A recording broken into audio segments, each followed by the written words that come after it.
esse grupo, pessoas que Deus usou profeticamente, foram os últimos que Israel ouviu pregar como profetas. E a partir desse momento, Israel entrou num período de 400 anos, mais ou menos, que nós chamamos teologicamente de silêncio profético. E uma das últimas profecias que Deus tinha deixado foi que Ele iria enviar Elias. E Elias iria abrir o caminho, ou preparar o caminho do Senhor. É muito interessante quando nós chegamos em Lucas e observamos que o sumo sacerdote Zacarias recebeu uma visita. Versículo 5 do primeiro capítulo de Lucas. Nos dias de Herodes, rei da Judeia, houve um sacerdote chamado Zacarias, do turno de Abias. Sua mulher era das filhas de Arão e se chamava Isabel. Ambos eram justos diante de Deus, vivendo irrepreensivelmente em todos os preceitos e mandamentos do Senhor, e não tinham filhos, porque Isabel era estéril, sendo eles avançados em dias, velhos. Ora, aconteceu que, exercendo ele diante de Deus o sacerdócio na ordem do seu turno, coube-lhe por sorte, segundo o costume sacerdotal, entrar no santuário do Senhor para queimar o incenso. E durante esse tempo, toda a multidão do povo permanecia da parte de fora, orando. Ele estava agindo naquele momento como sumo sacerdote. Ele estava entrando no Santo dos Santos. E ele estava queimando incenso diante do Senhor para pedir perdão pelos pecados da nação. E eis que lhe apareceu um anjo do Senhor em pé à direita do altar do incenso. Vendo, Zacarias turbou-se e apoderou-se dele o temor. Disse-lhe, porém, o anjo: Zacarias, não temas, porque a tua oração foi ouvida, e Isabel, a tua mulher, te dará à luz um filho, a quem darás o nome de João. Em ti haverá prazer e alegria, e muitos se regozijarão com o seu nascimento, pois ele será grande diante do Senhor. Não beberá vinho nem bebida forte, e será cheio do Espírito já do ventre materno. Ele era nazireu. Está vendo aqui? Não beberá vinho nem bebida forte. E se converterá muitos dos filhos de Israel ao Senhor, seu Deus. Irá diante do Senhor no espírito e poder de Elias, para converter o coração dos pais aos filhos, converter os desobedientes à prudência, os justos, e habilitar para o Senhor um povo preparado.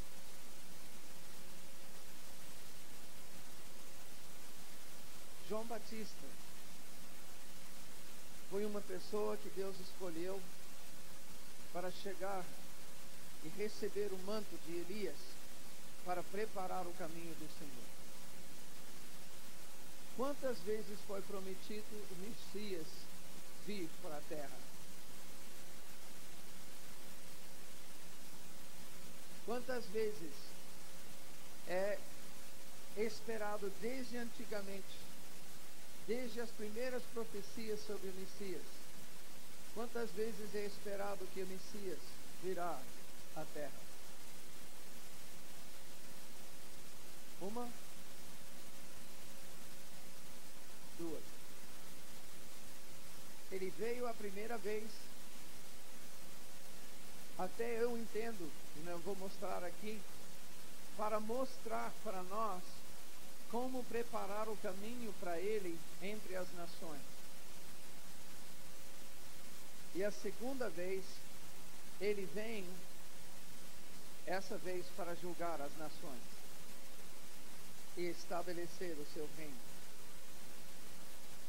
A palavra nos ensina que estamos caminhando na história da terra para um julgamento de todos os povos e nações. Cada cidade será julgada pelo Senhor. Cada nação será julgada pelo Senhor. Cada povo será julgado pelo Senhor.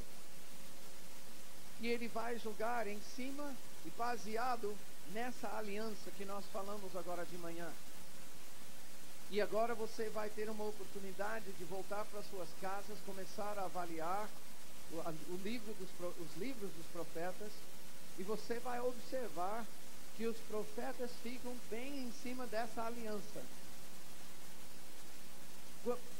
Naquilo que a nação está fora da aliança, o profeta denuncia. Naquilo que Deus promete, se você permanecer nesse caminho fora, Ele vai castigar assim. Mas se houver arrependimento também, o profeta fala que Deus vai abençoar dessa forma. Então sempre temos dentro da palavra profética tanto a denúncia, como a nação ou o povo está fora da aliança com o Senhor, quanto a promessa do Senhor em relação à restauração da nação, se houver arrependimento. E precisamos entender isso, porque essa é a nossa mensagem como igreja para as cidades, para as nações, para as famílias da nossa terra, para os nossos bairros. Deus vai julgar todos aqueles que têm uma identidade coletiva baseado na aliança que Ele oferece na pessoa de Jesus. E eu creio que assim como Deus enviou um homem em Israel, e esse homem fez discípulos, que é uma prova disso, veja Lucas 11.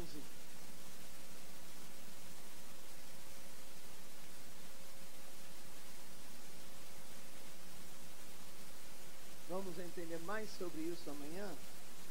Mas só para afirmar, de uma feita estava Jesus orando em certo lugar. Quando terminou, um dos seus discípulos lhe pediu: Senhor, ensina-nos a orar como João ensinou aos seus os discípulos de Jesus. Sabiam que João tinha discípulos. Por quê? Porque 2 dos discípulos de Jesus eram discípulos de João Batista. E quando Jesus chegou e João declarou: Eis o Cordeiro de Deus, eles deixaram João Batista e foram seguir a Jesus.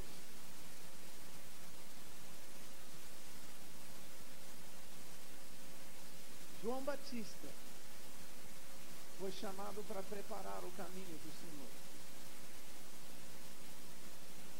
Eu creio que nós precisamos compreender o que Deus está fazendo nesta hora, quando falamos de uma companhia de João Batista. Eu creio que há um paralelo histórico, e há algo que aconteceu no passado, que é paralelo a algo que Deus está fazendo nos nossos dias, no presente e nos próximos anos. A primeira vez quando Jesus veio, enviado como Messias, para ser reconhecido como Messias, Deus levantou uma pessoa para preparar o caminho, no poder de Elias. A ideia era de pregar a mensagem: arrependei-vos, pois é chegado o reino dos céus. E essa era a única mensagem de João e seus discípulos. Então o que Deus fez foi pegar o João Batista, falar com seu pai, que era sacerdote. E isso é muito interessante, porque Deus, ao escolher João Batista, Ele estava escolhendo o filho do sumo sacerdote. Ou seja, aquele que era reconhecido como sacerdote dentro da linha sacerdotal, dentro da família de Arão, ou seja, aquele que era o mais alto na hierarquia sacerdotal de Israel, esse ele escolheu. E colocou sobre ele o manto de Elias. Agora, esse manto de Elias não era pouca coisa não, gente.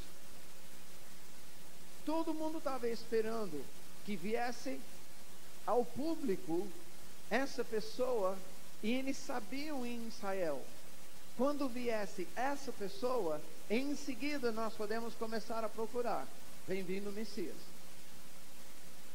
E houve na vida até de Jesus, teve momentos em que, bom, primeiro vamos comentar de João Batista.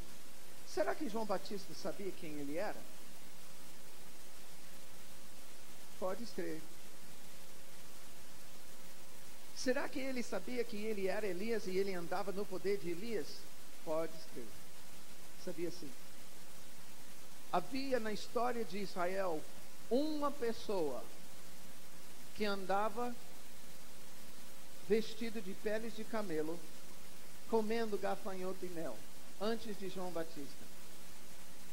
Uma pessoa só, que foi relembrado porque se vestia de peles de camelo e comia gafanhoto e mel. Quem?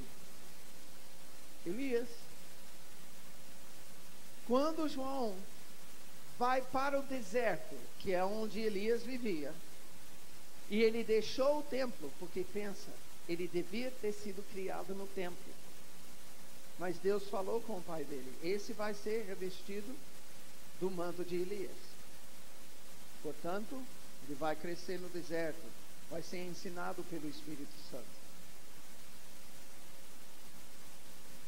Quando ele compareceu a primeira vez para pregar para o povo, e ele vestiu-se de peles de camelo, pode crer, ele estava dizendo, eu sou Elias. Mas perguntaram para ele, diz para nós, quem é você? Você é fulano, Beltrano? Você é Elias? Ele disse não.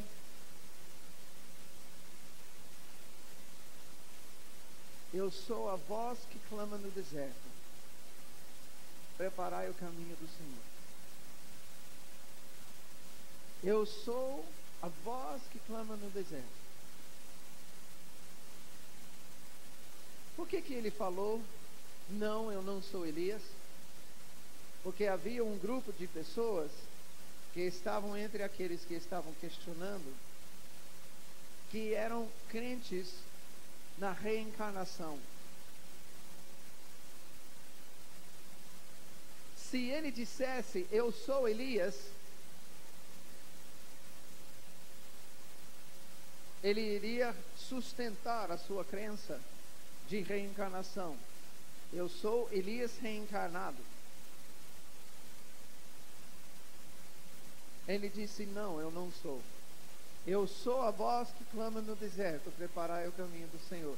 E eles chacoalharam, ué, como é que você não é Elias, mas você é a voz? Elias era a voz. Todos nós sabemos disso. Como é que você não é Elias, mas você é a voz? A profecia que o anjo passou para o pai é, ele vai comparecer e vai caminhar no espírito e no poder de.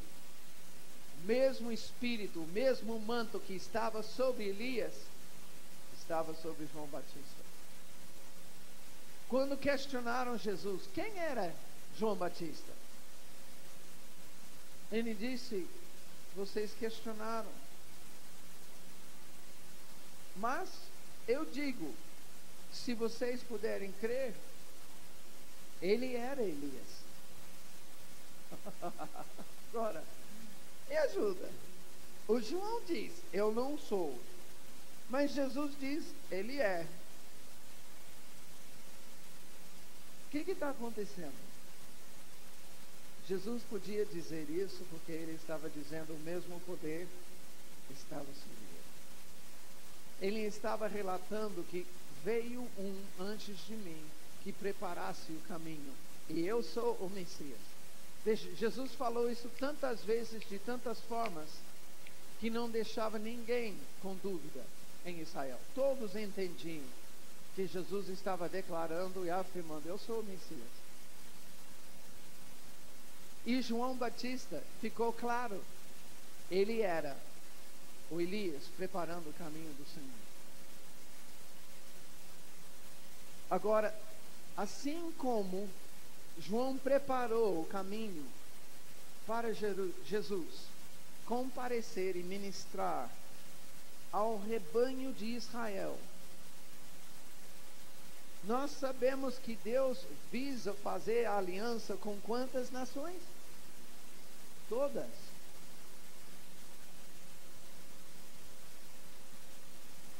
Eu creio que desse grupo de discípulos de Jesus, e nós vamos mostrar daqui a pouco, desse grupo dos discípulos de Jesus, Deus está levantando uma companhia de João Batista que vai se espalhar e tem se espalhado entre as nações. E agora, para preparar a segunda vinda, para preparar o caminho do Senhor, agora a segunda vez que ele vem já como rei, para estabelecer de vez o seu reino, essa companhia está sendo levantado, assim como João preparou o caminho para Jesus em Israel, 2000 anos atrás. Agora há uma companhia de pessoas que Deus está levantando nas nações para preparar o caminho do Senhor na segunda vinda dele. Porque o mesmo princípio se aplica. A profecia precisa se cumprir duas vezes, porque Jesus veio a primeira vez como cordeiro, mas agora ele volta como leão.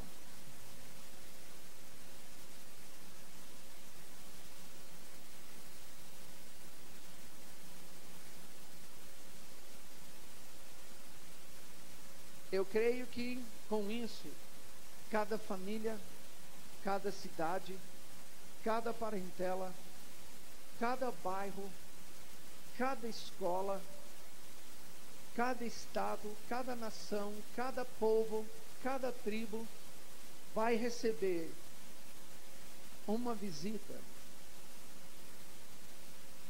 da companhia de João Batista,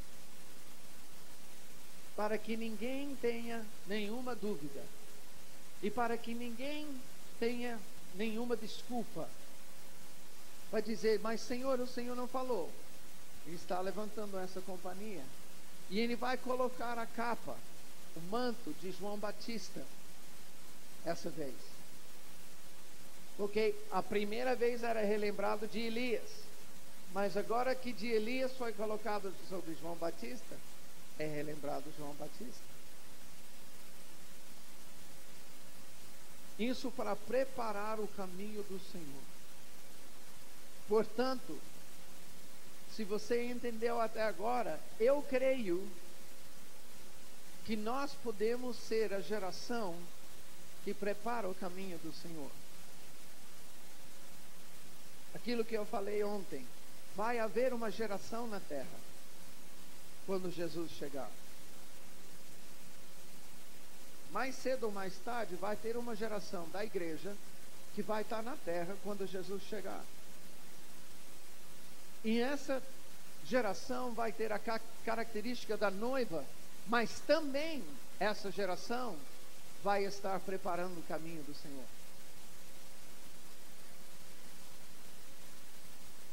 Eu quero falar sobre isso. Como é que se prepara o caminho do Senhor?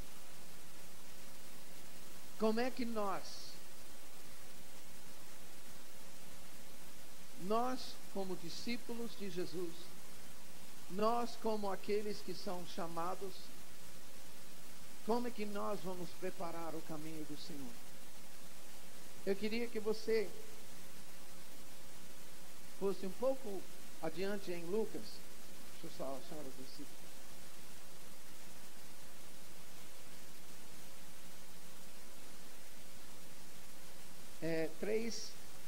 Lucas 3,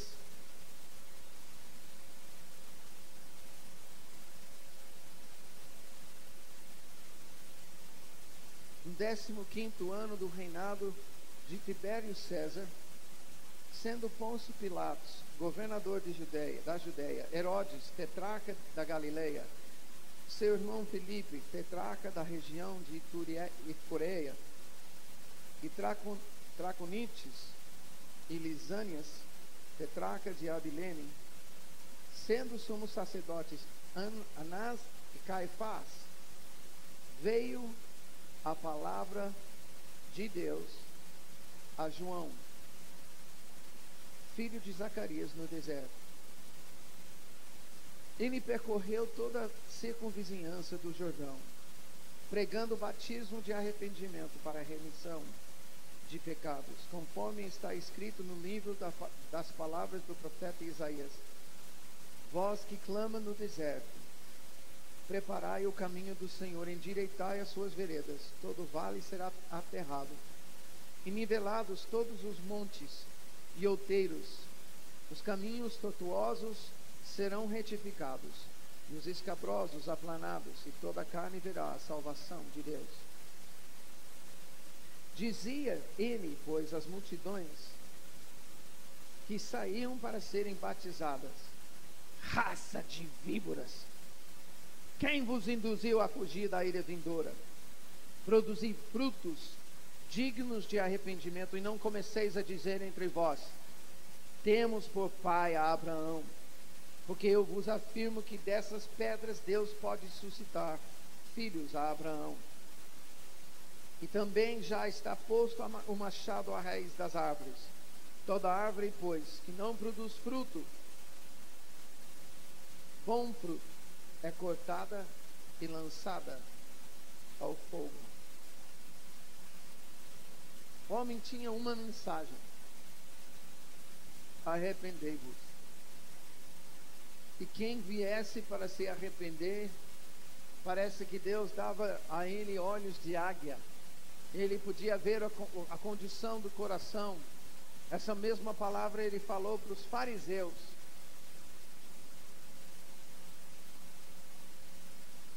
Os que eram tidos como os mais santos dos dias.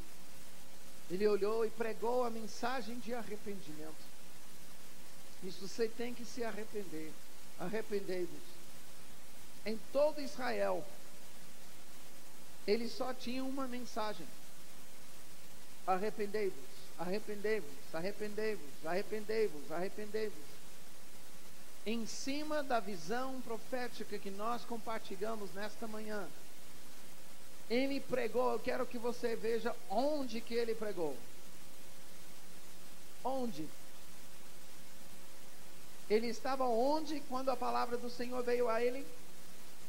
No deserto. O que é o deserto dentro da aliança? É o castigo. Diz em Levítico 26, 3 vezes, a respeito de seca e de deserto: os seus caminhos se tornarão em deserto.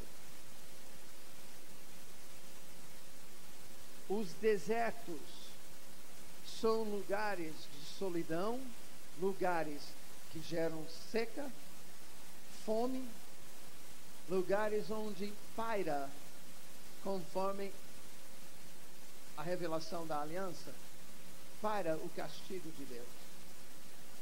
É evidência do castigo de Deus.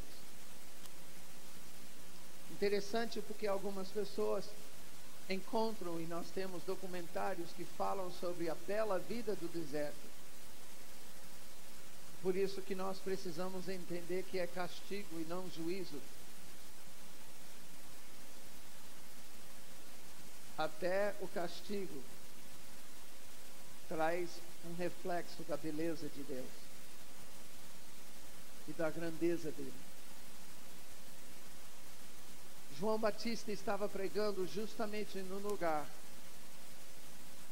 onde ele podia olhar e dizer: eu estou no meio daquilo que evidencia que Deus é contra nós. Portanto, vocês não podem ouvir a palavra do Senhor: arrependei-vos, arrependei-vos, arrependei-vos. Lembra que falamos de manhã? E João Batista só tinha essa mensagem. É interessante que com essa mensagem ele preparou o caminho do Senhor. com essa mensagem de arrependimento, ele colocou um alicerce em Israel para receber o ministério de Jesus.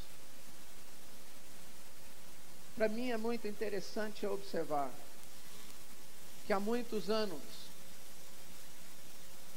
durante muitos anos, a mensagem de arrependimento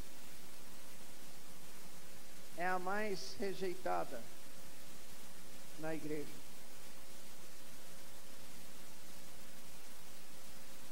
Você não vai encher tabernáculos e tendas e tal, hoje em dia, pregando arrependimento toda semana. Mas João não orava, não pregava outra coisa, senão arrependimento. E as pessoas iam para o deserto, saíam das suas cidades, caminhavam fora da cidade para o deserto, para ouvir esse camarada pregar.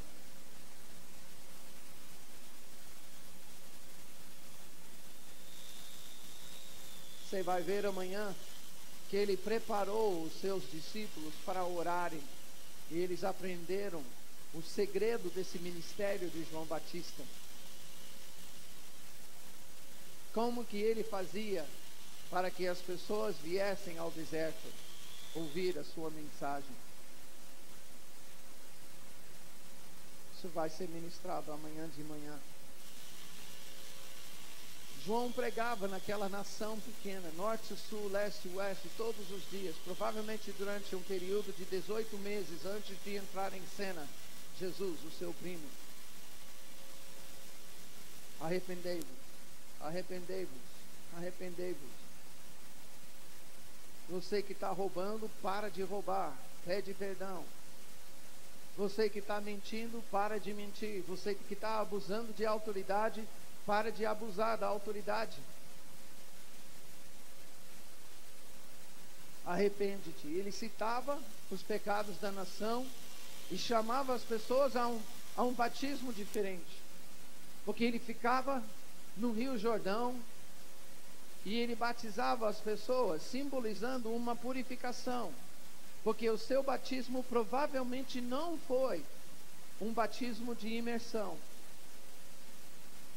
O seu batismo era com uma jarra ou com as próprias mãos dele, em que ele catava água nas mãos e derramava sobre a pessoa, simbolizando uma lavagem.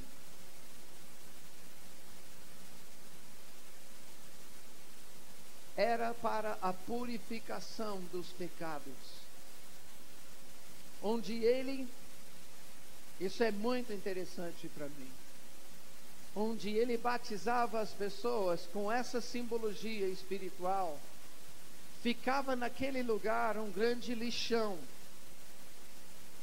ou seja, as pessoas iam carregadas de pecado, e naquele lugar a palavra diz que confessavam os seus pecados, e eram batizados por João Batista ou um dos seus discípulos. Ao confessar os seus pecados e serem batizados, a simbologia mostra que eles foram purificados daqueles pecados. E lixão espiritual. Quero que você veja aquele lugar onde Jesus foi ao encontro de João Batista. E de longe, João Batista enxerga Jesus e diz: eis o Cordeiro de Deus que tira o pecado do mundo.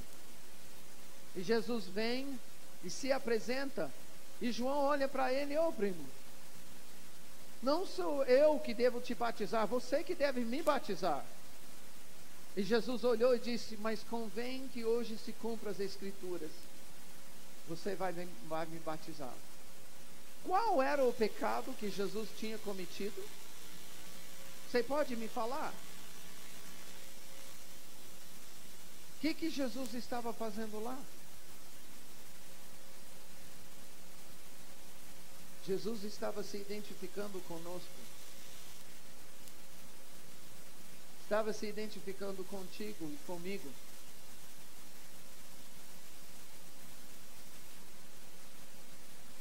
creio que naquele dia, quando Jesus foi para aquelas águas, se não fisicamente, em espírito, ele agachou e cumpriu a palavra de Isaías 53. Ele tomou sobre si os nossos pecados.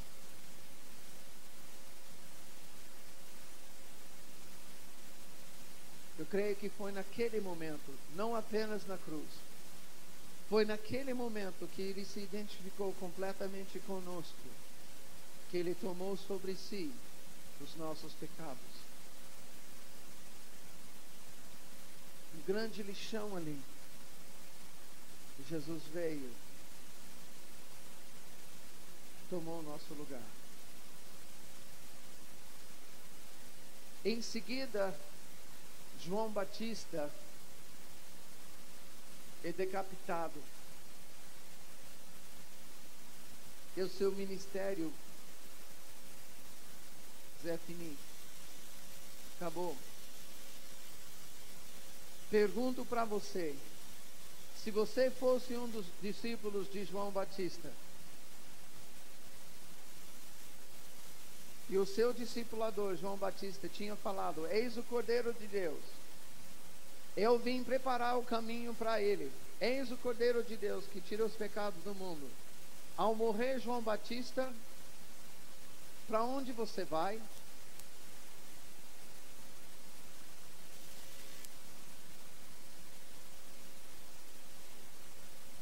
Eu vou atrás de Jesus. A palavra diz que Jesus começou com 12 discípulos, mas depois teve mais 70 que foram acrescentados. Tinha então 82. Creio eu que entre esses 70 estavam os discípulos de João Batista.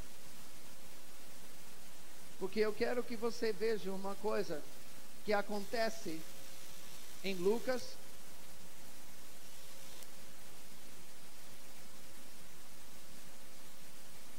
10.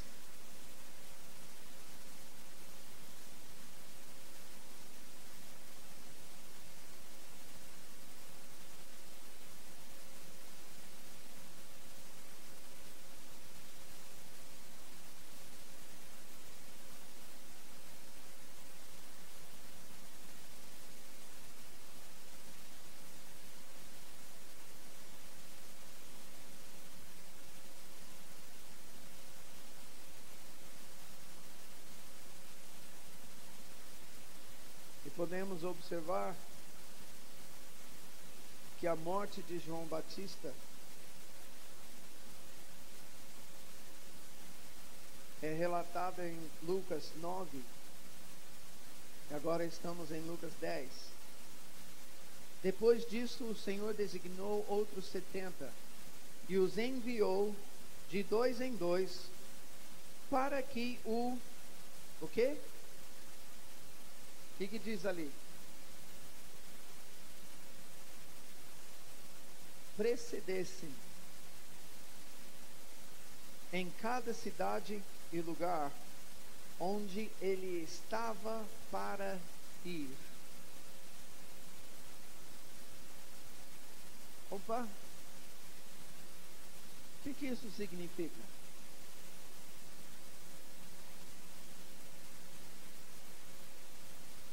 Eles estavam fazendo o quê? Preparando o caminho. Quando João Batista morreu, os discípulos de Jesus pegaram nas instruções de Jesus. Eles pegaram a tarefa de preparar o caminho do Senhor.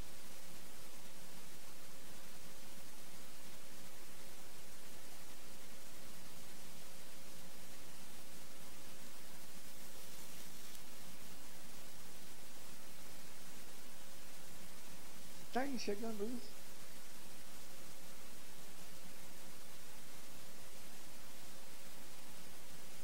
A igreja entre as nações agora tem a tarefa de preparar o caminho do Senhor. Os discípulos de Jesus, essa companhia de João Batista, que eu creio aglomerado aos discípulos de Jesus, de onde sai 70 pessoas de uma vez?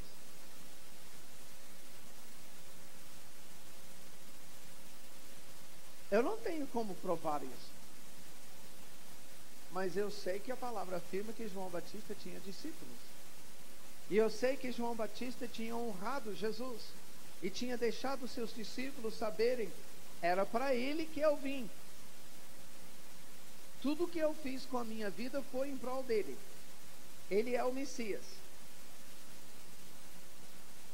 Morreu João Batista, estou com ele, ó, vou atrás de Jesus, não sou estúpido. E foram. Eu creio que entre esses 70 estavam os discípulos de João Batista.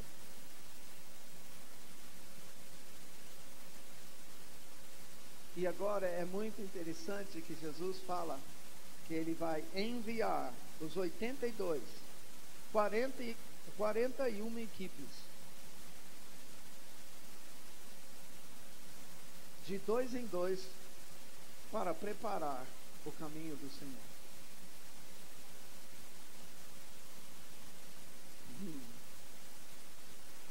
Eu acho isso tremendo.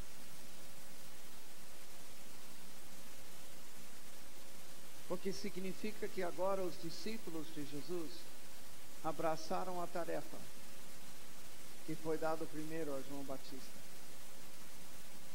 Significa que dentro daquilo que Jesus agora passa para os seus discípulos é o manto de Elias.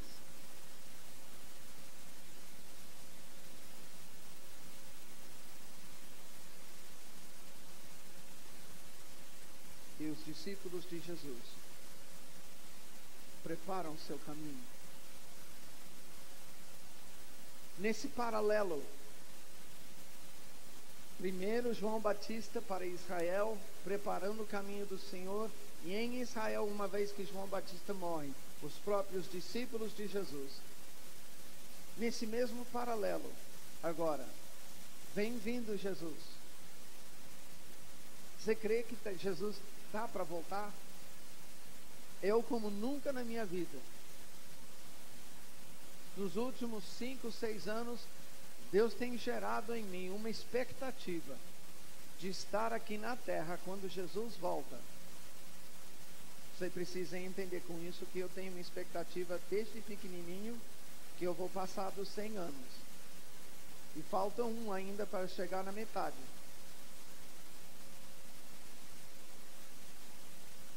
Eu não vivi a metade da minha vida ainda.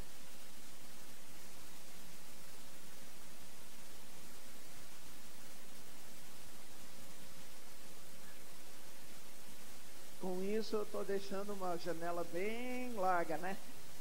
Não é ano que vem não, tá? Mas temos um tempo para prepararmos o caminho do Senhor. Lembra que eu falei de manhã? Eu falei, eu tenho decidido que eu vou viver a minha vida aqui nessa terra, fazendo tudo que eu puder, cooperando com Deus em tudo que eu puder, para que venha o seu reino. Minha vida é dedicada a isso. Eu não tenho outra coisa para fazer. Não tenho outro interesse. Não estou aqui de passagem. Não estou aqui para... Obrigado, Senhor, pela vida abundante, mas abro mão para que venha o seu reino. No sentido de, eu não estou aqui para ter uma casa grande, um carro do ano, roupas tão belas, cheias de ouro e prata e diamantes e pedras preciosas. Eu estou pouco me lixando com o que os outros pensam de mim. Estou pouco me lixando com o meu conforto. Eu quero que venha o reino. E quero abrir mão dessas coisas, dizendo: Senhor, eu quero a sua provisão, basta isso. O Senhor me dá tudo o que eu preciso para fazer o que o Senhor quer que eu faça. Só isso.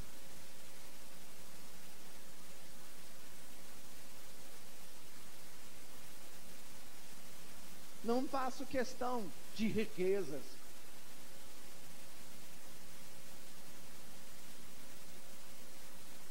Quero que venha também. Quero fazer parte dessa geração que aqui na terra olha para o céu. Eu não sei como é que vai sair isso, mas dizem toda a terra nós vamos ver isso na mesma hora. Eu quero saber se Jesus vai pegar a terra e fazer assim, ó. Para que todo mundo veja Jesus aqui ao mesmo tempo. Sei lá. Mas a palavra diz que num piscar de olhos, nós que estamos aqui vamos vê-lo. Na China, no Brasil. Ué, como? Na Coreia, na Colômbia, na Austrália e na Ásia. É meio difícil, não é? É sobrenatural, uai.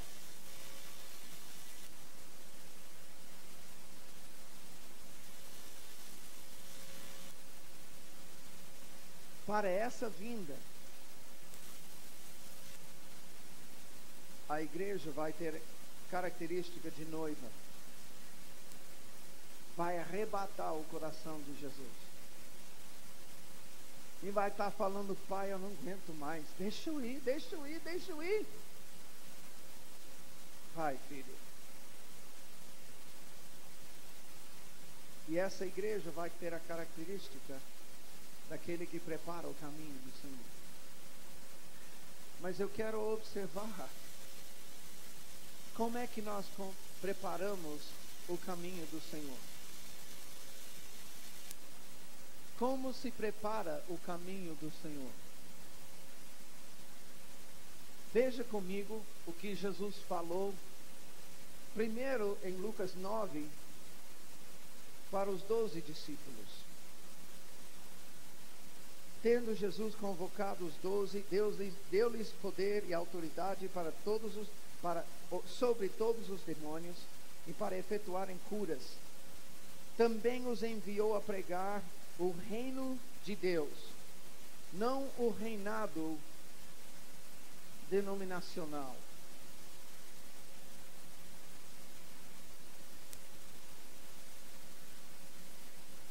O reino de Deus.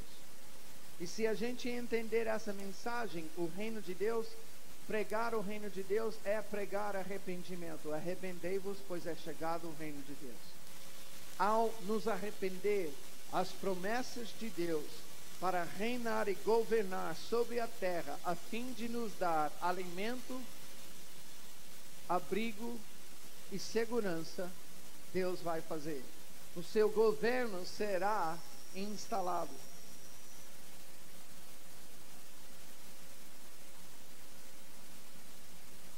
Também os enviou a pregar o reino de Deus e curar os enfermos. Versículo 6. Então, saindo, percorriam todas as aldeias, anunciando o evangelho e efetuando curas por toda parte. Capítulo 10.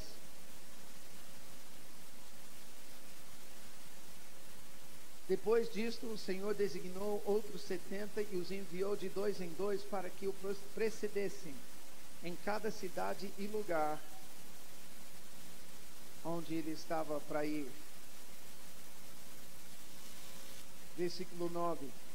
Curai os enfermos que nela houver, e anunciai-lhes: a vós outros está próximo o reino de Deus. Então, versículo 17. Então regressaram os 70 possuídos de alegria, dizendo: Senhor, os próprios demônios se nos submetem pelo teu nome.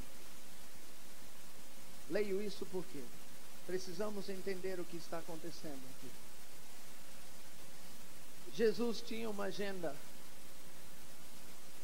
E essa agenda é revelada em Isaías 61, quando é profetizado o ministério do Messias. Os Espírito do Senhor Deus está sobre mim, pelo que me ungiu para pregar boas novas aos quebrantados, curar os quebrantados de coração, e assim por diante. Continuar. Basicamente, quando nós chegamos a Jesus, quando ele sai em Lucas 4, ele sai do deserto no poder do Espírito, ele começa a curar os enfermos, ele começa a expulsar os demônios, ele prega uma mensagem: arrependei-vos. Ele começa a desempenhar a agenda que ele tinha, de pregar arrependimento, curar os enfermos, expulsar os demônios. Quando ele chama em Lucas 9 os seus discípulos, o que ele manda seus discípulos a fazerem? Pregar arrependimento, curar os enfermos e expulsar os demônios.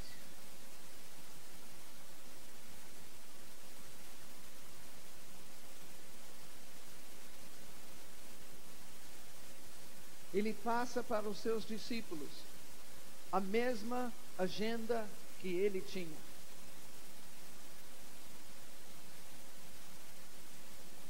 É interessante, quando ele vai passar agora para esses que vão preparar o caminho, quando ele passa, as ordens são iguais: pregar arrependimento, curar os enfermos, expulsar os demônios. Por que eu estou falando sobre isso? Você podia me ajudar com uma pesquisa? Eu gostaria de saber quantas pessoas oram pelos enfermos com imposição de mãos sobre elas, mínimo de uma vez por semana. Levanta a mão. Por favor, olhe ao nosso redor.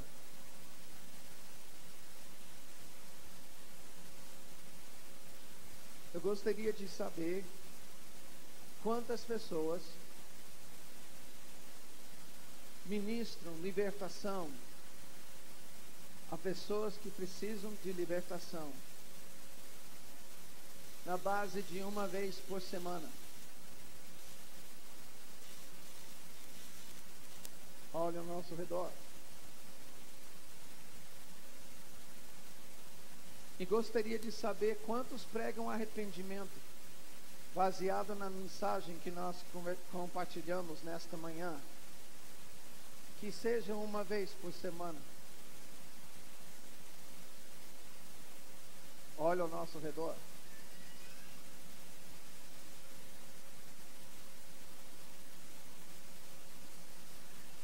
Eu não quero fazer isso para envergonhar ninguém, mas nós precisamos ver o estado dos preparadores do caminho.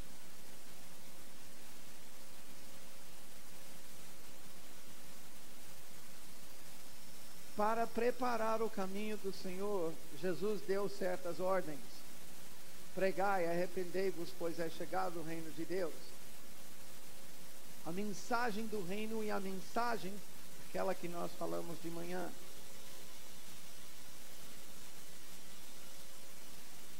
Segundo, ministério de cura.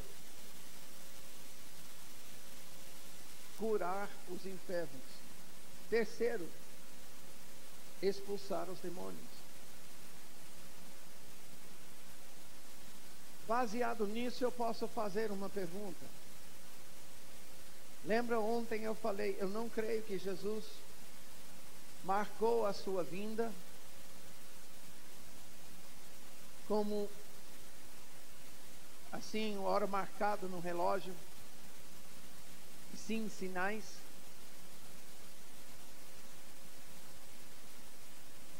Por que o Senhor tarda em vir?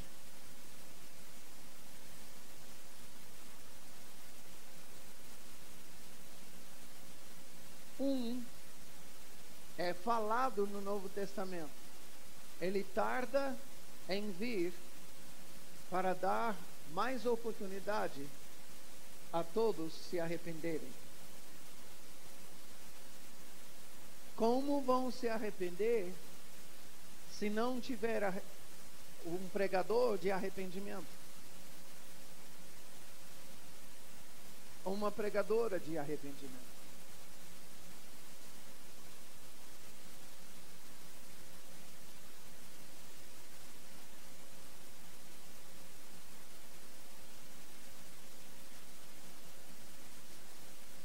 Eu posso fazer a pergunta: por que ele tarda em vir? Porque nós não estamos preparando o caminho.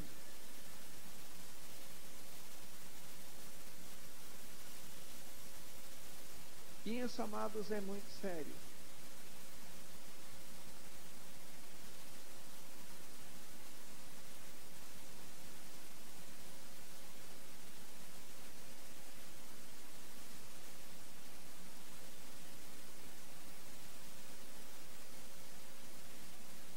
Nós podíamos pular para Mateus 28.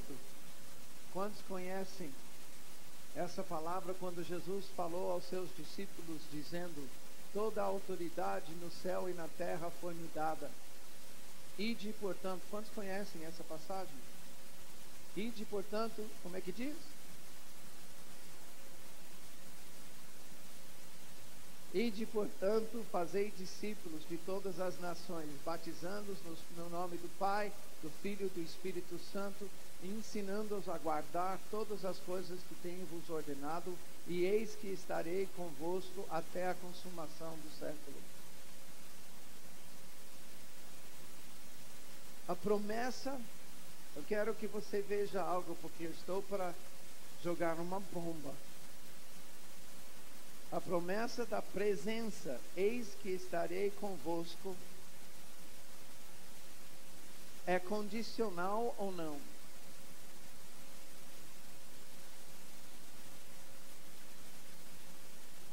Ele diz: ide, fazei discípulos de todas as nações, ensinando-os, batizando-os e ensinando-os a guardar. Pergunto: você acha que algum discípulo que estava presente achava que um discípulo de Jesus que não curasse os enfermos prestava? Você acha que algum discípulo de Jesus naquela hora, ouvindo Jesus, pensava que ele podia chamar um camarada de discípulo de Jesus se ele não curasse os enfermos, não expulsasse os demônios, não pregasse arrependimento? Por favor, me responda. Você acha que eles consideravam pessoas, discípulos de Jesus, que não fizessem essas coisas? É claro que não. A caracterização de um discípulo de Jesus era uma pessoa que fazia o que Jesus fazia.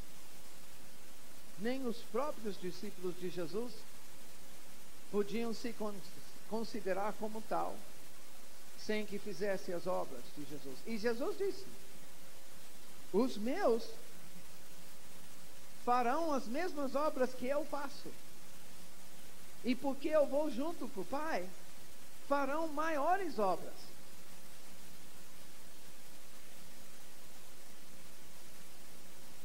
Tudo isso passa no Novo Testamento por uma experiência de Paulo em Atenas.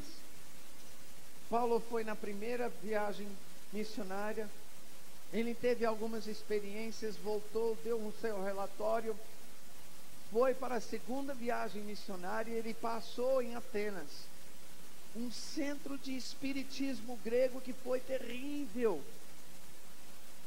Eu queria que você pesquisasse um pouquinho sobre o Partenon em Atenas. Fica em cima de uma rocha elevada e pode ser vista por toda a cidade de Atenas. E em cima dessa rocha enorme Eles construíram templos aos deuses da Grécia. E todos os dias tinham sacerdotes fazendo obras, trabalhos, encantamentos, etc, etc. Paulo foi para a entrada desse lugar. E ele viu e ouviu. E diz a palavra que o seu coração se entristeceu de ver tanta idolatria. Pergunto, você acha que tinha enfermo lá? E endemoniado?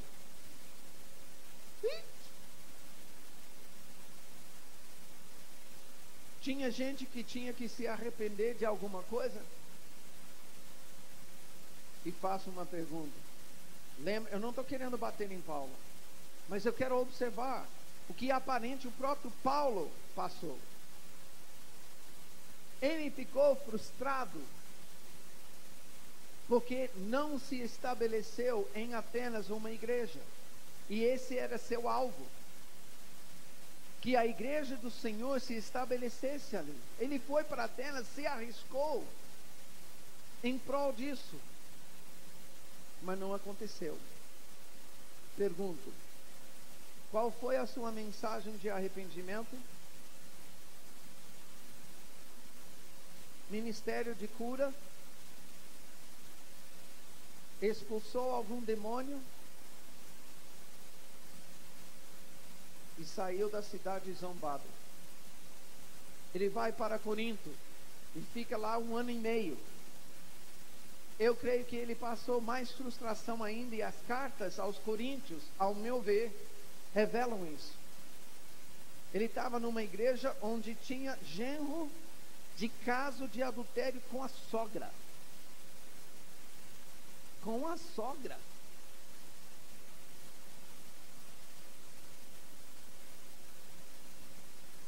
Misericórdia. Irmãos na igreja processando um ao outro. Ele perguntou: você não tem irmãos entre vós que possam julgar? As pessoas vinham para celebrar a ceia do Senhor, e ao invés de celebrar a ceia do Senhor, ficavam bêbados, faziam bacanais.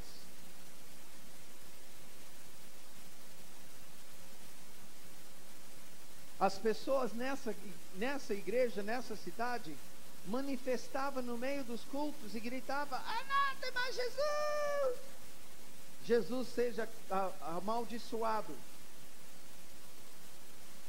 E as pessoas no culto não entendiam que essa pessoa estava falando provocado por um demônio, um espírito imundo. E Paulo teve que escrever para a igreja para explicar: gente, quem fala isso fala pelo espírito imundo, não pelo Espírito Santo. Estava tão ruim isso aí. Atos 18:18, você pode ver. Atos 18:18 fala que Paulo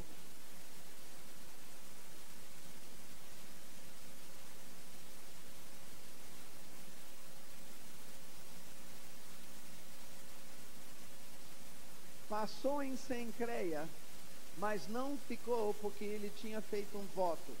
Não é isso aí que diz? Paulo tinha feito um voto. Os entendidos entendem, os doutores da lei entendem que Paulo nesse momento fez um voto de nazireado. Sabe por quê? Paulo tinha recebido profecias sobre a sua vida. E essas profecias falavam para Paulo que Deus iria usá-lo para levar o evangelho do reino para os gentios. Mas ele não tinha visto, na sua experiência, o evangelho chegar e mudar uma cidade. Ele tinha essa história na palavra, nas escrituras que ele lia, do momento em que Jonas foi pregar em Nínive. Em Nínive, uma cidade de mais de 1 milhão de habitantes, se converteu, uma cidade pagã, com a pregação de 40 dias de um profeta contrariado, pregando, eu acho, todo alegre: Deus vai destruir vocês. Eu vou estar aqui no dia. Deus vai arrebentar, vai acabar com sua casa, com sua família, com seu cão. Vai arrebentar. Fogo vai cair. Deus, daqui 39 dias, 30 dias, 20 dias, todo dia ele pregando no outro bairro da cidade. Chegou no final, Jonas pronto para ver.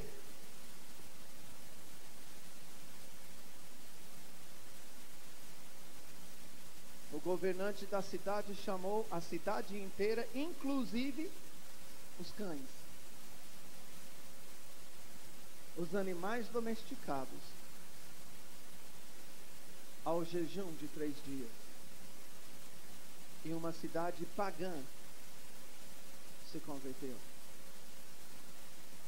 Na história de Israel, Paulo sabe que uma nação inteira, uma cidade inteira, ele ouve o testemunho das Escrituras, que uma cidade inteira, uma nação inteira pode se converter, pode vir aos pés do Senhor. E ele sabe que sobre ele tem profecias que ele vai ser enviado. Isso vai acontecer, mas ele não está vendo isso acontecer. Ele fez um voto. Sabe o que o voto revela? O desespero de Paulo e a auto-humilhação de Paulo. Ele concluiu, sabe de uma coisa? Eu creio nas profecias, e deve ter algo errado aqui, mas o algo errado não está em Deus, está em mim.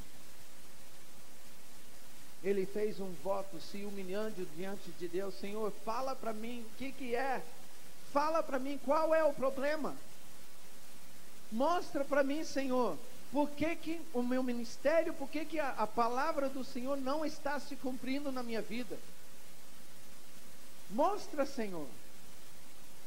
E a palavra fala que ele foi para Jerusalém, e depois de um tempo, não diz quanto tempo, depois de um tempo ele voltou. Ao sair da Ásia, ele passou em Éfeso. Pediram para ele ficar. Paulo, fica aqui conosco. Ele olhou. Eu creio que ele olhou e disse: Atenas, Corinto, Éfeso, é tudo farinha do mesmo saco. Eu não consegui em Atenas, não consegui em Corinto. Eu vou seguir o meu voto. Até Deus falar comigo qual é meu problema, eu não vou ficar aqui não. Paulo estava desesperado. E eu quero que você veja em Atos 19, o que aconteceu seguindo esse desespero de Paulo. Uma vez que ele fez um voto, ele clamou: Senhor, o que é? Porque o voto de Nazireu de nazireado, está para responder uma pergunta: Senhor, qual é a razão que eu nasci na terra? Qual é o propósito do Senhor pelo qual eu nasci? Por que o Senhor não me raptou da terra na hora que eu me converti? Porque aí não correria o risco de perder. Por que na hora que eu disse: Senhor, eu te reconheço, eu confesso, eu te quero como Senhor e Salvador, por que o Senhor não te arrancou? E caiu essa ficha em Paulo. O Senhor não me levou. Esse tempo todo, já passei por muita coisa, o Senhor não me levou. Qual, Senhor, é a razão pelo qual eu nasci? Interessante. À noite eu vou falar mais sobre esse batismo. Paulo perguntou: recebestes porventura o Espírito Santo quando crestes? Ao que lhe responderam: pelo contrário, nem mesmo ouvimos que existe o Espírito Santo. Então Paulo perguntou: em que, pois, fostes batizados? Responderam: no batismo de João. Disse-lhes Paulo: João realizou batismo de arrependimento, dizendo ao povo que cresce naquele que vinha depois dele, a saber, em Jesus. Eles, tendo ouvido isso, foram batizados em nome do Senhor Jesus, e impondo-lhe as mãos, veio sobre eles o Espírito Santo, e tanto falavam em línguas como profetizavam. Eram ao todo uns 12 homens. Durante 3 meses Paulo frequentou a sinagoga, onde falava ousadamente, dissertando e persuadindo com respeito ao quê? Ao reinado denominacional, né?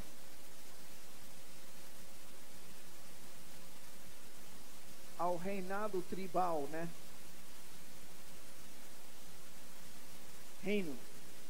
Visto que alguns deles se mostravam empedernidos e descrentes, falando mal do caminho diante da multidão, Paulo, apartando-se deles, separou os discípulos, passando a discorrer diariamente na escola de Tirano. Durou isso por espaço de 2 anos, dando ensejo a que todos os habitantes da Ásia ouvissem a palavra do Senhor, tanto judeus como gregos.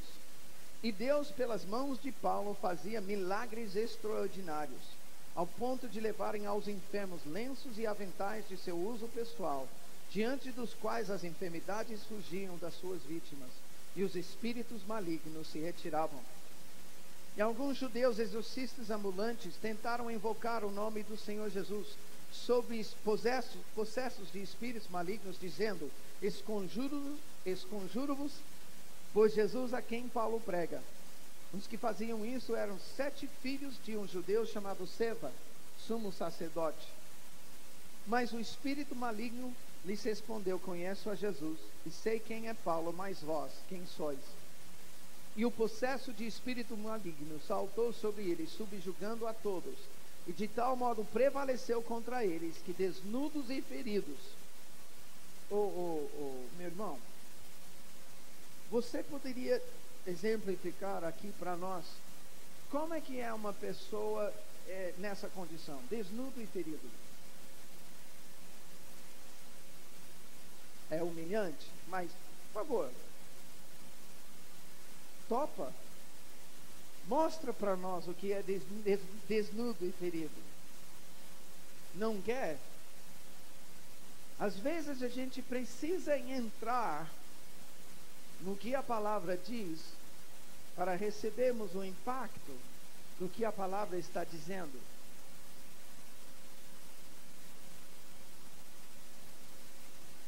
É tão humilhante que eu não topo, não. Chegou esse fato. E que fato? Desnudo e feridos. Chegou esse fato ao conhecimento de todos, assim judeus como gregos, habitantes de Éfeso. 250 mil habitantes naquela época.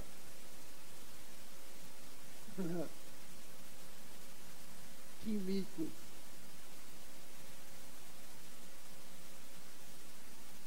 Esses caras, gente, esses 7 apanharam provavelmente do magrelo, braço de palito, perna de cabo de vassoura. Chegou este fato a todos os habitantes de Éfeso.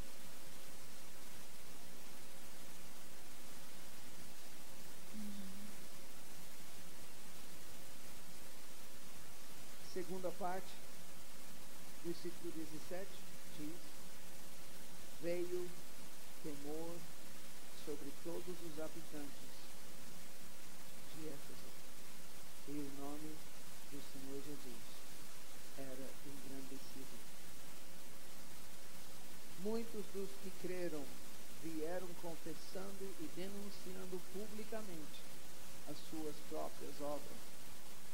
Muitos dos que haviam praticado artes mágicas, reunindo os seus livros, os queimaram diante de todos. Calculados os seus preços, achou-se que montavam a 50.000 denários. Isso é mais de 130 anos de salário.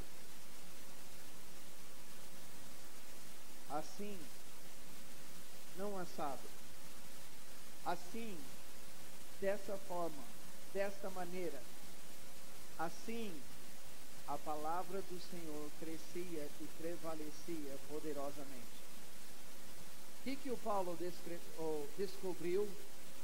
O que foi revelado para o Paulo durante o seu voto? Se você observar o ministério de Paulo na primeira viagem missionária, você vai ver que ele não determinou a fazer essas coisas. Na segunda viagem missionária, não fala nada dele fazer essas coisas. Mas na terceira viagem, ele chegou determinado e disse: espera aí, gente, quem está com o Espírito Santo aqui? Quem está com o mesmo Espírito neles que havia em Jesus? Porque ele descobriu nessa busca ao Senhor, Paulo, mesmo Espírito que estava em Jesus está em ti. E se você quer preparar o caminho do Senhor, se você quiser fazer com que uma nação se converta, uma cidade se converta, você tem que pegar e abraçar a agenda de Jesus. E você não pode fazer isso sem o Espírito. Nós vamos falar sobre isso nessa noite. É por isso que agora à tarde estamos estabelecendo, não tem outra agenda. Você pode ir numa viagem missionária. Eu vou falar umas coisas aqui que vão chocar, tá? Já estou te preparando. Você pode fazer enquetes. Você pode fazer peças. Você pode dançar. Você pode fazer N coisas artísticas. Você pode pregar. Mas se você não está em cima da agenda de Jesus, o fruto não vai ser o mesmo.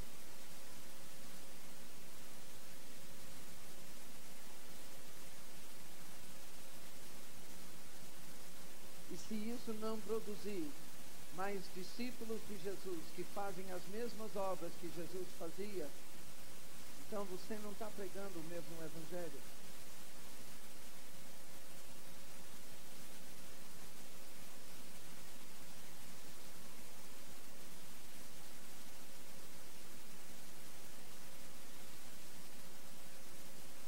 Paulo percebeu, não adianta eu querer ir e fazer a pregação que eu quero. Não adianta eu chegar e falar sobre o Deus desconhecido lá em Atenas. Não resultou naquilo que eu queria. Não adianta, ele fala isso aos coríntios. Não adianta eu querer pregar com sabedoria humana. Sim, eu tenho que pregar sobre a manifestação do poder do Espírito. No voto ele chegou a entender: eu tenho o mesmo Espírito que estava em Jesus. Eu tenho que, por causa desse mesmo Espírito, eu sou chamado a fazer as mesmas coisas. Eu pergunto, aí em Atos 19, tinha evidência de que ele tinha pregado o arrependimento? Muitos dos que creram vinham confessando e denunciando publicamente as suas próprias obras. Eles tinham o confessionário era ao ar livre, as praças.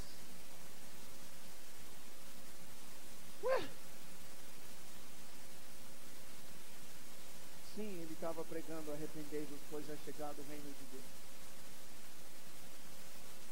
Alguns demônios foram expulsos. Caracterizou o ministério em Éfeso. Ficou famoso por isso. Até nas trevas, até os demônios falaram, e sabemos quem é Paulo.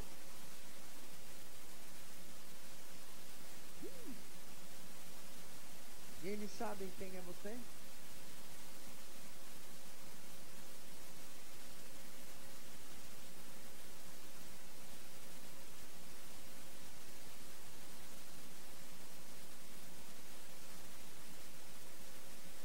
Você está pensando, eu não sei se eu quero que eles saibam.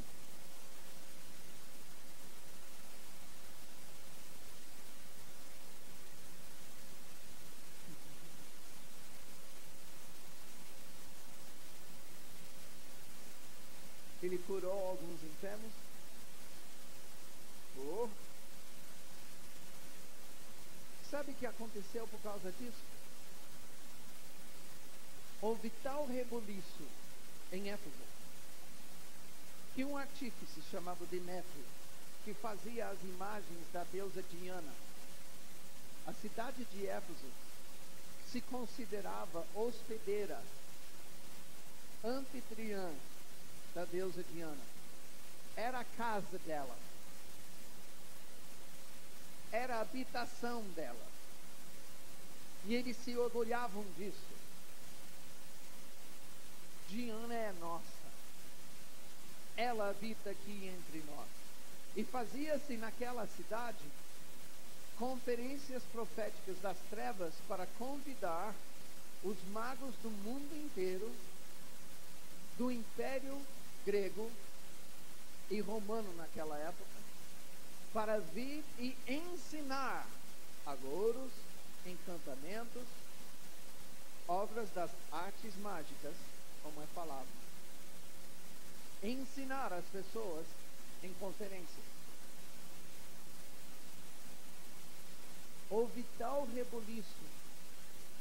Se pode imaginar Chico Xavier catar todos os seus livros, e eu sei que ele já morreu, mas catar só todos os seus livros, e na televisão brasileira fazer questão de falar, vem cá filmar isso. Ele pegar um por um, mentira, jogar no fogo. Outra mentira, jogar no fogo. Outra mentira, jogar no fogo. Um por um os livros que ele escreveu, declarando tudo mentira. Alziro Zarur, Paiva Neto, e lá vai. Esses livros todos que Paulo Coelho,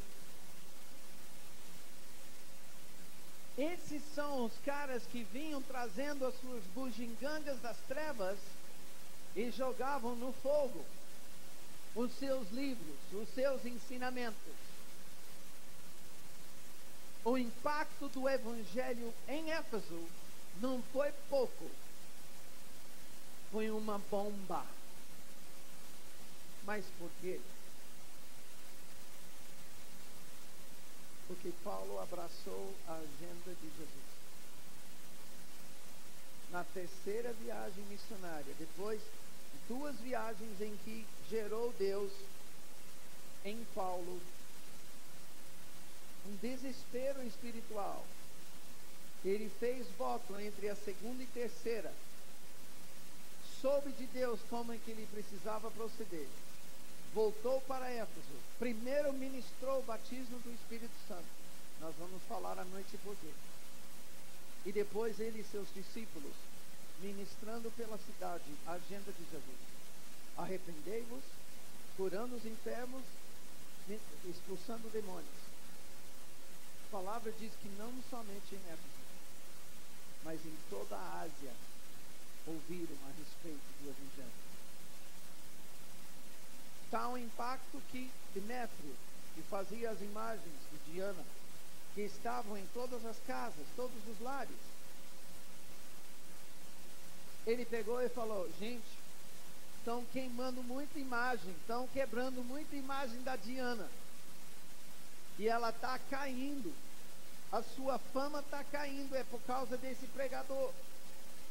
Ele levantou um rebuliço na cidade. É interessante para mim observar que ele fez uma coisa, eu não sei se você entende, Ele levou os habitantes da cidade para um anfiteatro e eles começaram a gritar durante 2 horas uma frase: grande é fulana dos Efésios. Grande é fulana. Eu não gosto nem de citar os nomes dos Efésios. 2 horas. O que é isso? O diabo sabia que para recuperar o que ele tinha perdido, tinha que se levantar uma adoração para as trevas.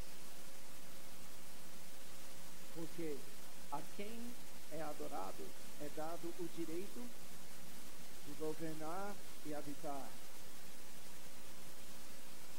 Tinha que levantar uma adoração rápida. O diabo se via perdido. E poucos anos depois, os historiadores falam que o apóstolo João foi para Éfeso. Em Éfeso, ele entrou no templo da Diana, porque em Éfeso não parou ali. Eles não desistiram. Paulo teve que sair, mas a igreja continuou.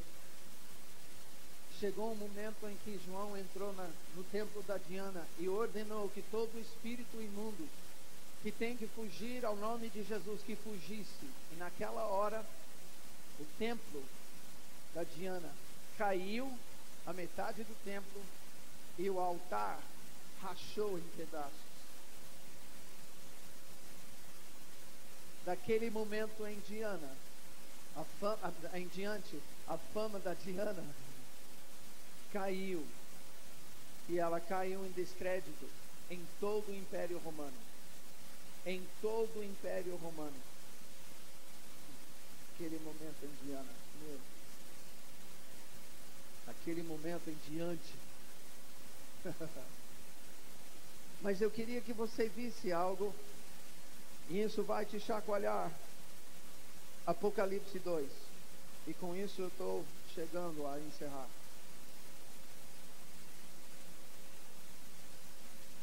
Apocalipse 2. João foi arrebatado para Jesus falar com ele. Eu quero que você entenda que essas igrejas, as 7 cartas, as igrejas em Apocalipse, eram todas as cidades, a começar com Éfeso, que receberam esse grande avivamento que começou em Éfeso.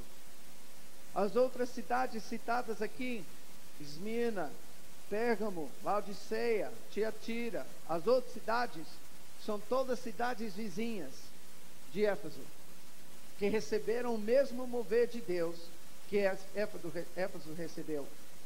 Eu quero que você veja o que é que Jesus escreve à igreja em Éfeso. Versículo 2: conheço as tuas obras, tanto o teu labor como a tua perseverança, e que não podes suportar homens maus, e que puseste à prova os que a si mesmos se declaram apóstolos e não são, e os achaste mentirosos. Tens perseverança e suportaste provas por causa do meu nome, e não te deixaste esmorecer. Tenho, porém, contra ti que abandonaste o teu primeiro amor. Lembra-te, pois, de onde caíste. Arrepende-te e volta à prática das primeiras obras. Se não, venho a ti e moverei do seu lugar o teu candeeiro, caso não te arrependas. Opa, o que está acontecendo aqui, meu Deus? O que está acontecendo de tão importante para Jesus, que ele diz: se você não se arrepender, eu vou remover de ti o teu candeeiro. O que significa isso? A presença do Senhor vai ser retirada, não é? Jesus disse: eu tenho uma coisa contra ti, você perdeu o seu primeiro amor. Volta, lembra-te, pois, de onde caíste, e volta ao teu primeiro amor. É isso que ele fala?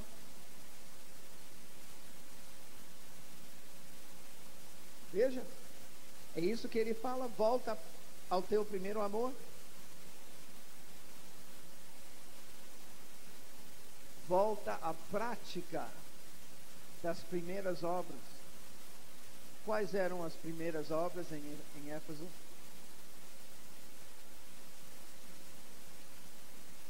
Arrependei-vos, pois é chegado o reino dos céus. Curai os enfermos, expulsai os demônios. Posso dizer algo aqui? É duro, você está preparado para ouvir? Em Mateus 28, Jesus disse: fazei discípulos de todas as nações, ensinando-os a guardar todas as coisas que tenho vos ordenado. Pregai arrependimento, é ordem? Curai os enfermos, é ordem? Expulsai os demônios, é ordem?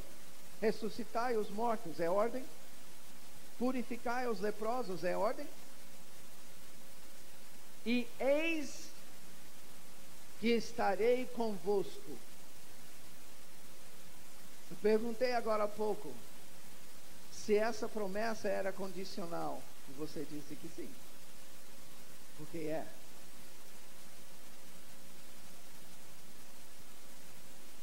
Agora aos Efésios, que conheceram Jesus, e quando recebeu o discipulado de Jesus, faziam as mesmas obras que Jesus fazia, porque o mesmo Espírito estava neles. Paulo se assegurou disso.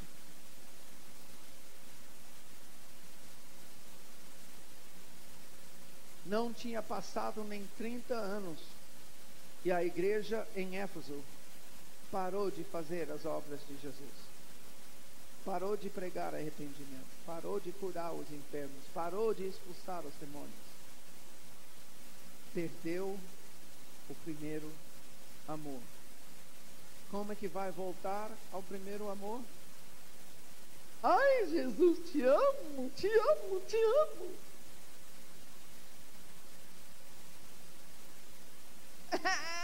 Senhor, eu quero te ver, eu quero mais de ti.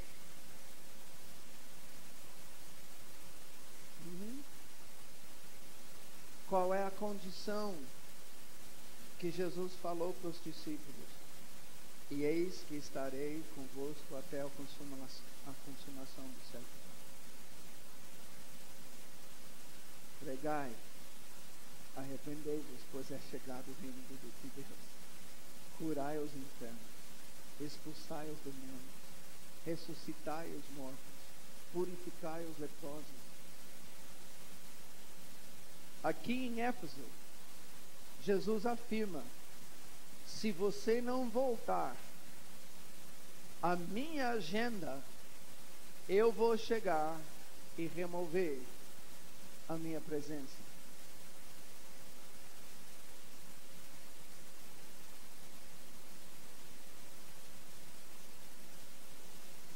Isso está na primeira carta.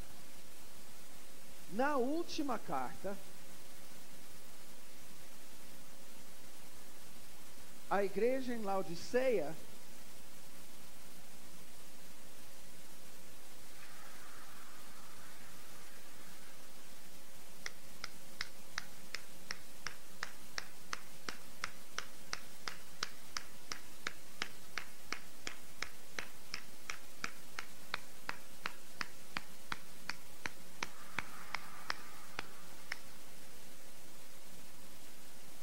eis que estou à porta e bato. Para quem que Jesus está falando? Ele está falando para não crente quando ele fala isso? Está falando com quem? Com a igreja. É como se Jesus fizesse assim: pessoal, o que vocês estão fazendo aí? Eis que estou à porta e bato. Se alguém ouvir a minha voz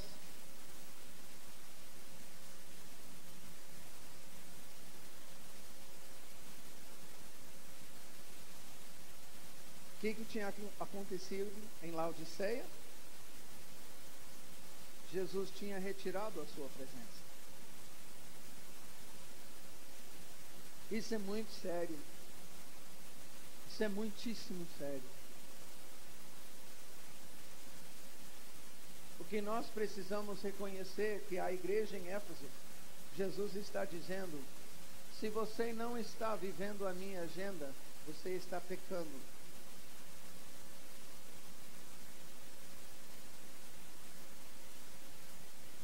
Arrepende-te. Se você não está pregando arrependimento, você está pecando. Arrepende-te. Se você não está curando os enfermos, você está pecando. Arrepende-te. Se você não está expulsando demônios, você está pecando. Arrepende-te. Eu sei que não está escrito, você está pecando, mas é implícito quando Jesus fala, arrepende-te. Só precisa se arrepender quem está pecando.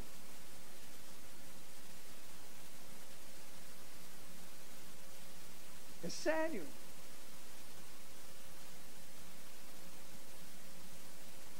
E depois perguntamos, cadê a presença de Deus na minha vida? Cadê a presença de Deus nos nossos cultos? Cadê a presença? Jesus disse, se você fizer minha agenda, eu vou estar presente. Mas se você não fizer minha agenda, eu vou remover o candeeiro. Eu vou remover a minha presença.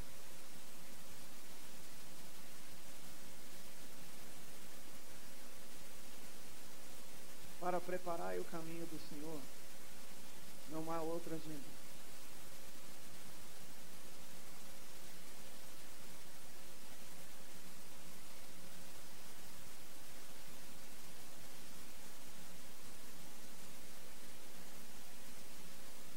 Nessa tarde, há um desafio, há uma pergunta que o Espírito Santo lança para todos nós aqui.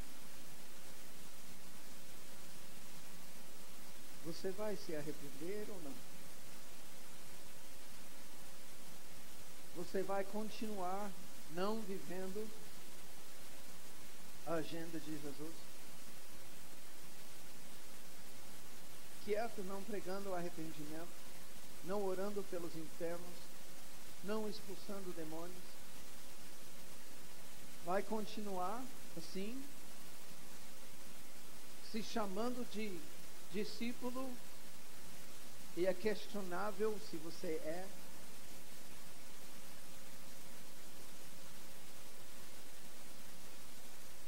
Ou você vai se arrepender e clamar, Senhor, derrama sobre mim o teu Espírito. Eu quero que teu Espírito venha sobre mim para que eu possa fazer as mesmas obras de Jesus. E assim, preparar o caminho do Senhor.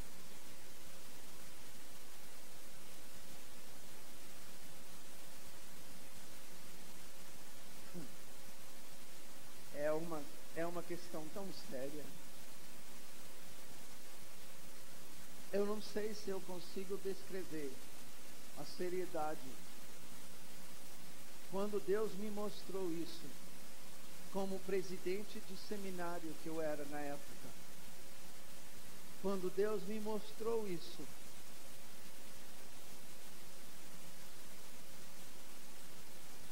Ele me mostrou, você não está fazendo nada disso. Você corre de enfermo.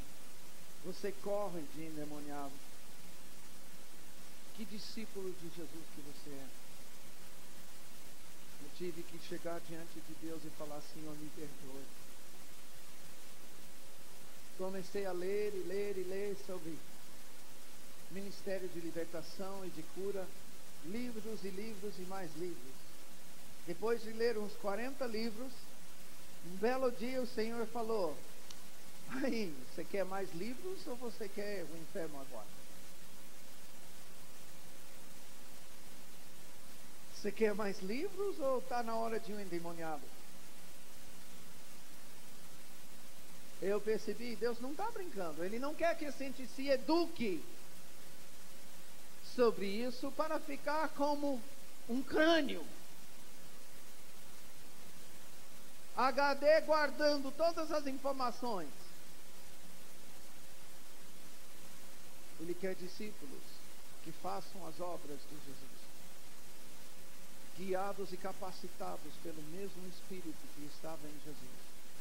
E para isso, Jesus profetizou sobre os seus discípulos que o Espírito Santo iria vir sobre eles, a promessa do alto. O mesmo Espírito que está em mim estará em vós, para fazer as mesmas coisas.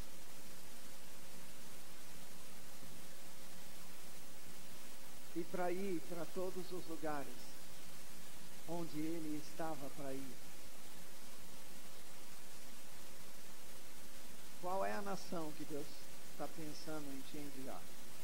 A cidade, a família, a empresa, a escola, a carreira, a família. Você vai preparar o caminho do Senhor. Como? Temos que tomar uma decisão. Eu digo, essa decisão que você vai tomar hoje, agora, vai nortear o que Deus vai fazer com você nessa noite. Porque o batismo do Espírito Santo não vem para...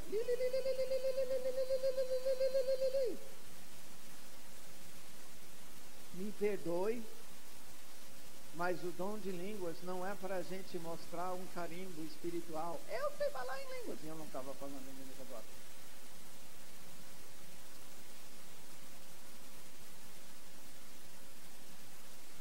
O batismo do Espírito Santo vem para te preparar e capacitar a fazer as mesmas obras de Jesus. E nós vamos falar sobre isso à noite. O batismo de fogo vem para que você esteja nos mesmos passos de Jesus.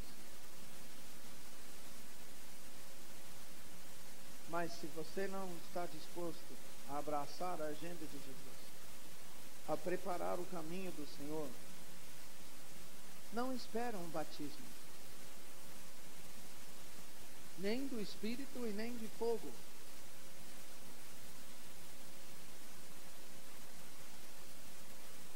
Por isso a pergunta agora: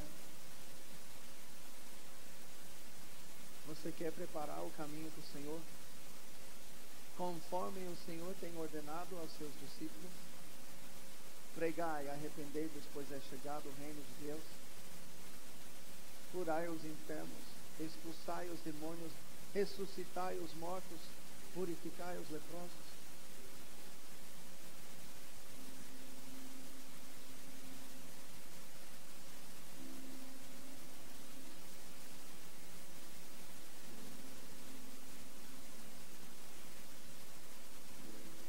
Essa é uma decisão entre você e o Pai, entre você e Jesus.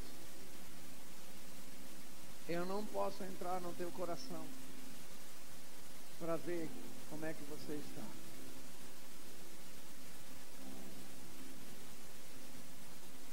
Mas eu quero que você corresponda com o Espírito Santo.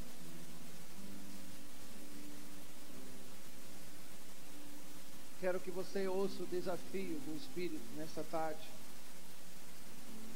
Que você corresponda com Ele.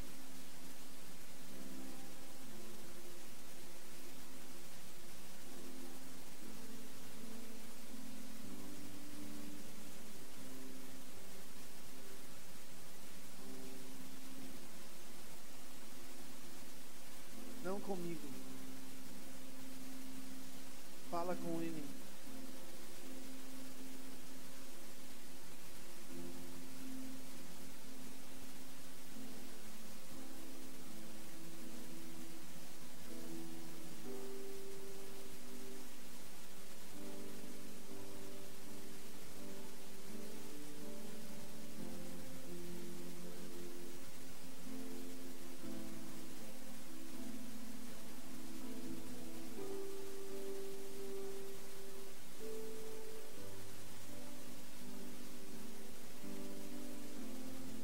Aqui onde você estiver,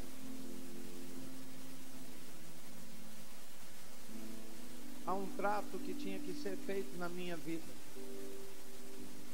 Quando eu vi essas verdades e percebi, convencido pelo Espírito Santo, que eu não estava fazendo as obras de Jesus, Deus falou comigo assim: você não pode esperar o mover do meu Espírito na sua vida, se você não se alinhar com os meus propósitos.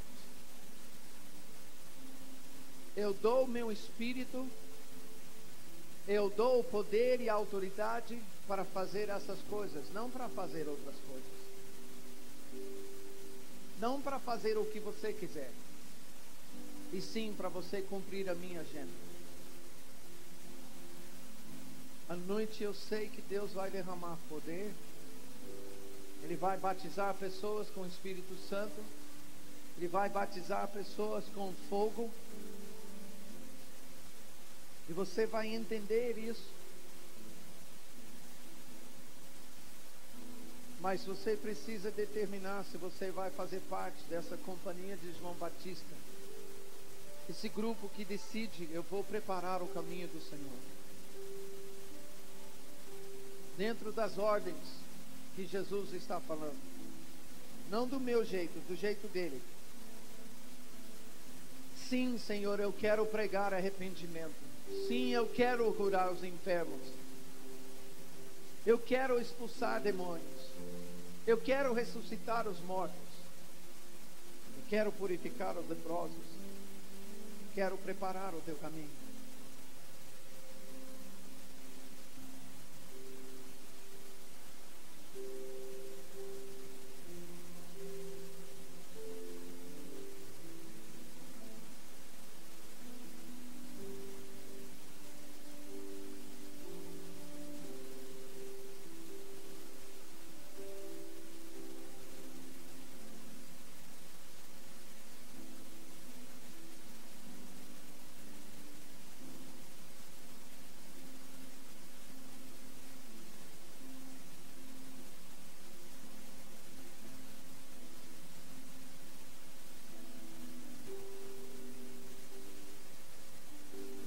Talvez como eu, você percebe tantas vezes que Deus pediu para você falar de Jesus para alguém e você não fez.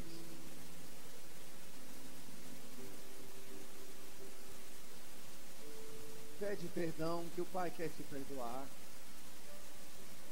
Ele quer te tirar essa culpa que está sobre ti. Talvez vezes que Deus pediu para você impor as mãos sobre enfermos e você não tinha coragem porque você estava preocupado. E se não se curar, como é que fica? A única coisa, amados, que nós podemos fazer é orar. E se a gente não orar, não vai acontecer nada. Mas o poder de cura não vem de nós, vem do Senhor. Somos apenas instrumentos. Quem sabe também você corria de demônios como eu já no meu passado. E de endemoniados eu fugia, não queria mexer.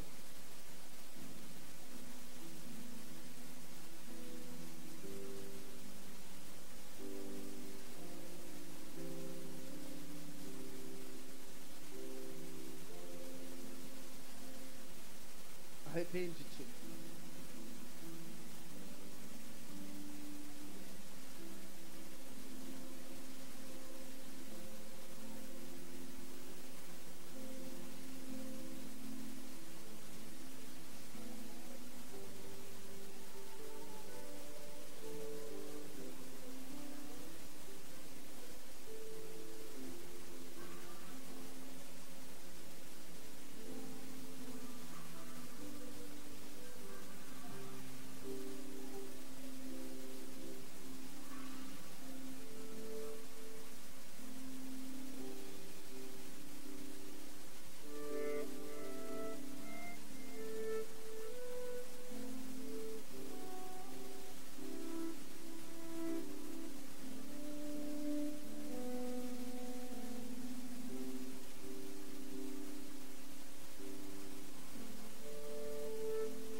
Senhor está falando contigo, enquanto você está tratando com Deus, eu quero te convidar a permanecer, até ter paz, até ter a paz de que você sabe que Deus te ouviu, até a paz de saber que você é perdoado, porque quem te dá isso é o Senhor, não sou eu. E até acertar o seu compromisso com Deus. Senhor, eu quero preparar o caminho. Isso tudo está preparando para a noite, quando creio que o Senhor vai querer derramar o seu Espírito sobre nós, o seu fogo sobre nós, para nos capacitar para preparar o caminho do Senhor.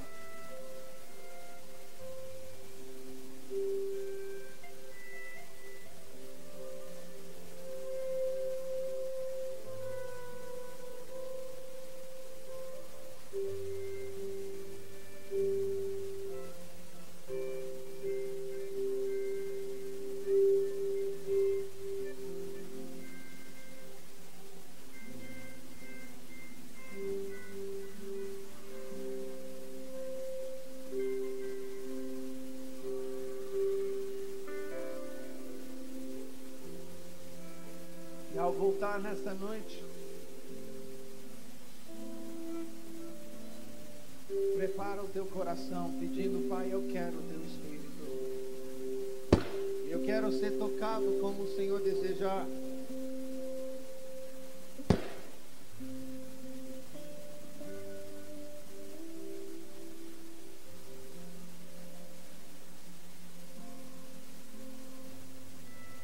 Eu não quero o teu poder para fazer outra coisa a não ser as obras de Jesus.